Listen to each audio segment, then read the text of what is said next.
Coucou la famille, bienvenue sur la chaîne. Heureux de vous retrouver aujourd'hui pour une nouvelle vidéo. Nous avons eu droit à un grand match de Ligue des Champions, une semi-finale digne de ce nom entre le Real Madrid et Manchester City. Le Real Madrid qui marque sur un but de Vinicius venu de nulle part, Vinicius qui commence à prendre un autre niveau. Vinicius est devenu le joueur qu'on attendait tous, le joueur que le Real Madrid attendait, le joueur qui va peut-être être le futur leader de cette nouvelle génération grandissante au niveau du Real Madrid. Contre le cours du jeu, on va pas se mentir, quand le Real en début de match, City jouait à la baballe. City jouait à la baballe. On dirait 11 pros contre 11 semi-pros. Les gars étaient là en train de faire des passes en triangle. Le Real ne faisait que courir derrière la balle.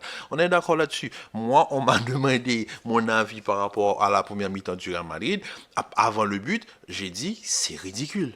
C'est ridicule. Il n'y a aucun pressing, mais je peux comprendre. Il n'y a aucun pressing, mais comment veux-tu avoir un pressing quand tu as Toni Kroos et Modric, Valverde?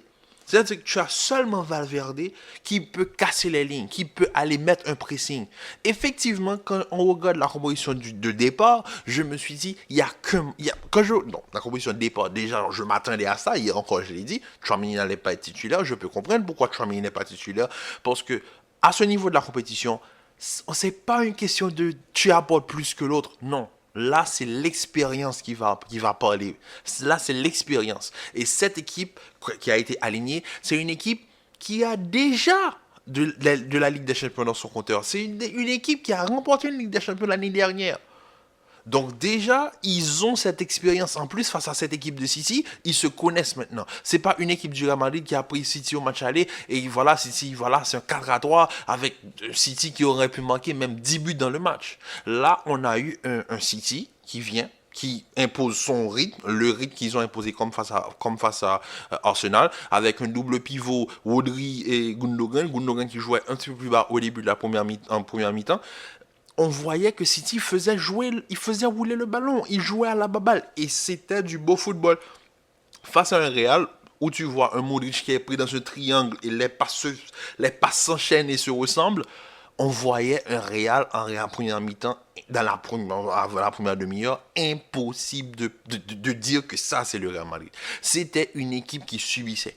Et là, je me suis dit, il n'y a qu'un moyen pour que le Real puisse marquer. Déjà, de un, il faut que quelqu'un casse la ligne. Quand je regarde Modric qui a essayé de prendre le côté, c'est pas suffisant. Il faut que quelqu'un casse la ligne. Effectivement, Fede a cassé la ligne une première fois, il a fait un centre, il a déposé un centre, Benzema a bien enchaîné, malheureusement son deuxième contrôle, il l'a raté, il le contrôle avec l'épaule, dit voilà ce qu'il faut. Il faut quelqu'un pour casser la ligne. Effectivement, quand je vois que dans le jeu, Alaba va couvrir Kamavinga et que Kamavinga rentre et peut casser la ligne, je me suis dit, on va attendre. J'attends Kamavinga. Et c'est Kamavinga, au fait, c'était seulement lui qui pouvait apporter ce qu'il a apporté aujourd'hui sur le côté gauche. Mendy n'aurait pas pu le faire. Parce que le fait de pouvoir... Mendy ne peut pas porter le ballon comme Kamavinga. Et Kamavinga, en étant un milieu de terrain qui joue sur le côté, il arrive à s'engouffrer dans les espaces où qu'un latéral, on va dire, de formation n'aura jamais l'intention de prendre cet espace que Kamavinga va chercher. Effectivement, quand il a pris le ballon et qu'il y a eu cette montée de balle, je me suis dit, ok, voilà ce qu'il faut. Mais moi, je ne m'attendais pas à cette frappe. Je ne m'attendais pas. Quand le but est rentré, voilà la photo, j'ai eu une réaction, je me suis dit, ça n'a pas de sens. En fait, Vinicius est devenu trop létal. Je sais pas, en moins de 2 ans, le joueur est passé d'un joueur ultra critiqué à littéralement le leader. C'est ça, la saison, 2 saisons avant 2019, Vinicius, c'est un Vinicius très critiqué. Non, pas en 2019, 2020, c'est un Vinicius, on se dit, brouillon, pas bon, moyen. Même les gens, moi en premier, je me disais, mais il faut le prêter pour qu'il puisse aller prendre du temps de jeu. Il n'arrivait pas à finir, il faisait marquer quoi, 6 buts dans une saison. L'année dernière, il est passé de 6 à 30. Cette année, il est déjà à 40. Pas 40 buts, mais 40 implications sur but et pas décisives. Donc Vinicius, franchement, je suis obligé de faire son éloge aujourd'hui. Vinicius est trop fort. Vinicius, c'est le nouveau leader de cette équipe et tout passe par Vinicius. Et Vinicius, aujourd'hui, nous a prouvé qu'au niveau, il peut, il veut et il pourra. Dans le futur aussi. Parce qu'aujourd'hui, ce qu'il nous a pondu aujourd'hui en termes de performance sur le côté, et en plus de ça, il y a une action, je pense, c'est sur la deuxième période, où il prend un ballon, il se retourne, Walker est pris, Rodri va essayer de le tacler, mais c'est trop tard. Il est déjà loin, il est déjà parti. Et cette capacité à tuer les gars sur les premiers mètres, ça fait de Vinicius un super grand joueur. Car non seulement Vinicius a cette palette technique où il est ultra rapide, mais aussi il peut te dribbler à l'arrêt. Vinicius, c'est pas genre le joueur qui va tapoter le ballon, ensuite il va te dribbler. Non, Vinicius, la balle vient, il contrôle, il est là, tu es là, tu le regrettes, il te regrette, mais tu vois même pas quand. Ensuite, si tu fermes tes yeux, tu ouvres, tu le vois pas, il est parti, il est loin, il a peut-être même déjà marqué son but. Donc franchement, aujourd'hui, Vinicius, super match de sa part. Il nous a prouvé aujourd'hui encore que voilà, sa place au Real Madrid, il s'est battu pour, il l'a mérité. Donc franchement, Vinicius, maintenant, c'est devenu un super grand joueur. Rodrigo, pareil. Camavinga, pour moi, Camavinga, Vinicius, c'est le nouveau Marcelo Cristiano. C'est le nouveau Daniel Alves Messi, pour ceux qui connaissent, pour les fans du Barça. C'est le côté fort du Real Madrid, le côté gauche. Donc franchement, très bon match de la part des Madrilènes. Un Toni Kroos assez moyen en première mi-temps, mais moi, je penche énormément sur le Real, mais je ne vais pas sortir. City, ils ont fait un match exceptionnel. City, ils ont fait un match sans faute. Il y a sans faute. Au fait, le problème de City, et je pense que ça a été rectifié au niveau de la deuxième période, c'est que Gundogan jouait trop bas. Et Gundogan, et c'est aussi là que le Real, tactiquement, ils ont eu. C'est pour ça qu'à la première mi-temps, City a énormément souffert. Surtout que Gundogan surtout a énormément souffert, c'est que sur les premiers ballons, Gundogan, on sait que Gundogan, c'est la piste de relance de City. Donc, le Real, ils se sont pas préoccupés de De Bruyne.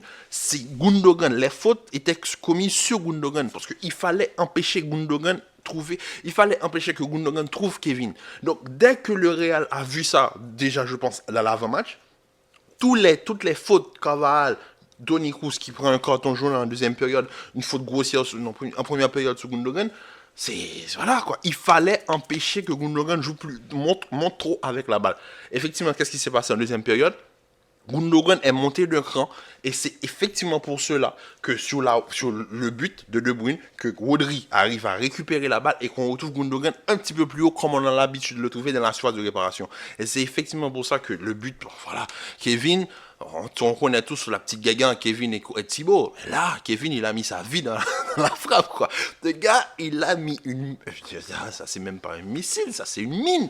Il a mis, mais une mine à la Kevin De Bruyne. C'est-à-dire, c'est pas des mines qui montent dans les 90, ça reste flottant.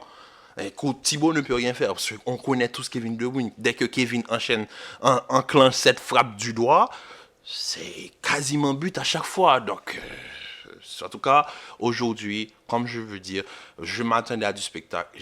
J'en ai eu pour mon argent. City, ils ont fait un match exceptionnel. Le Real Madrid, ils ont fait un match exceptionnel. On a assisté, et comme je l'ai dit, à deux équipes qui ont énormément d'expérience en Ligue des Champions, mais il y a une équipe qui domine cette compétition et l'autre qui produit le meilleur football. Mais moi, pourquoi je dis ça? Parce qu'il y a des gens qui, je sais, ouais, ils vont dire que oui, mais le Real a souffert, etc., contre le coup du jeu, mais City aussi manque contre le coup du jeu. Parce que City, le but de City, Real domine la deuxième période. Real domine en début de deuxième période. City ne faisait que défendre. Il y a eu combien de corners pour le Real? 4 ou 5? Vraiment, ça s'enchaînait. Et je pense que c'est là que City, ils ont eu ce moment où il fallait tout. Voilà. C'est pas plus tactique, mais il fallait rentrer dans ce qui marche, dans ce qu'ils ont. C'est-à-dire, Gundogan va jouer plus haut, Kevin va se mettre en retrait, Haaland va chercher les appels. Voilà, il faut créer l'espace pour que Kevin puisse déclencher certaines frappes. Et effectivement, ils ont fait ça une fois, et voilà, c'est but. Et on a vu Kevin, il a enclenché énormément de frappes en deuxième période parce qu'il le fallait. Mais moi, pourquoi je dis que je parlais de beau football et d'équipe d'expérience, c'est juste pour vous dire que parfois, dans les compétitions, surtout les compétitions comme la Ligue des Champions, c'est pas les plus belles équipes qui remportent la Ligue des Champions. C'est pas les équipes qui produisent le meilleur football qui remportent la Ligue des Champions. Je vais prendre des exemples assez clairs. Je dis celle-ci, l'Inter de Mourinho qui gagne face au Barça. On parle de bus, mes frères. C'est ça, le football. Il faut avoir de la tactique. Mourinho a apporté quelque chose. Ils ont perdu, je pense, ils ont fini le match, il n'y avait plus aucun attaquant sur le terrain. C'est ce qu'il faut faire pour gagner. Marseille qui remporte en 1992 une Ligue des Champions face au Grand Milan AC. Ceux qui ont vécu cette période connaissent ce que je veux dire par là. Parfois, les grandes équipes, les belles équipes, n'arrive pas à remporter des titres. Le Brésil de 82, la Hollande de 1974, il y a des équipes qui produisent, oui, des footballs à un niveau exceptionnel. C'est pour ça que le Barça, en 2009, après avoir tout remporté, on considère ce Barça-là comme étant la meilleure équipe de l'histoire, parce que non seulement ils sont arrivés à faire ce que beaucoup sont pas arrivés à faire, c'est-à-dire non seulement produire un bon football, mais tout remporter. Parce qu'il y a énormément d'équipes qui produisent des footballs exceptionnels. Le Brésil de 2006, voilà, c'est un niveau surnaturel même. Mais c'est pas forcément le plus beau football qui le remporte. Ça va se jouer sur l'expérience. Et la Ligue des Champions, pas longtemps, Chelsea City, City n'avait aucun droit de perdre cette finale. Mais Chelsea gagne sur un but de Havertz, sur le but qui a fait la carrière de Kai Havertz actuellement. Donc, c'est pas forcément en jouant à la baballe comme ils l'ont fait dans les 13 premières minutes qu'ils allaient faire quelque chose. Le Real leur a donné un reality check rapide. Tu fais de la baballe, pas de problème. Je casse ta ligne. Une fois, je marque. Parce que le Real, c'est le premier but, c'est un tir cadré, un but. C'est clinique. C'est clinique. Eux, ils font de la baballe, plus de 70% de possession. Le Real n'a besoin que d'une action pour marquer. Et c'est pour cela que quand Kevin marque, mais franchement, on sent, vous allez voir l'image sur la vignette, sur la miniature, il est libéré, il est presque au bord, il a envie de pleurer, parce que City produit un football exceptionnel, il joue bien, la baballe, c'est comme des pros qui jouent comme des amateurs, littéralement, mais ils n'arrivent pas. Les autres, quand ils sortent de ce niveau amateur et qu'ils passent en mode professionnel, ah oui, là, c'est un but, un tir, un but, c'est tout, c'est clair, c'est clinique. Donc, franchement, voilà, ça nous donne déjà énormément d'attentes pour le match photo qui va se jouer chez City. Donc, sur cela, famille, on se dit à demain pour l'Inter Milan, Milan AC. Donc, aujourd'hui, on a déjà eu un grand match. J'espère que demain, on n'aura pas un match à l'italienne fermé où ce sera deux équipes. Parce que les deux équipes se connaissent très bien. Et l'Inter, je pense que pour le moment, c'est une victoire des deux côtés. Et le Milan qui a perdu Léao ce week-end, c'était pas le moment, franchement. Donc, on s'attend à un beau match demain. Donc, déjà, on s'attend à quelque chose. Mais, le match photo, ça promet. Donc, sur ce, la famille, prenez soin de vous. Commentez, likez, partagez. Et on se dit à très bientôt pour une nouvelle vidéo. Peace.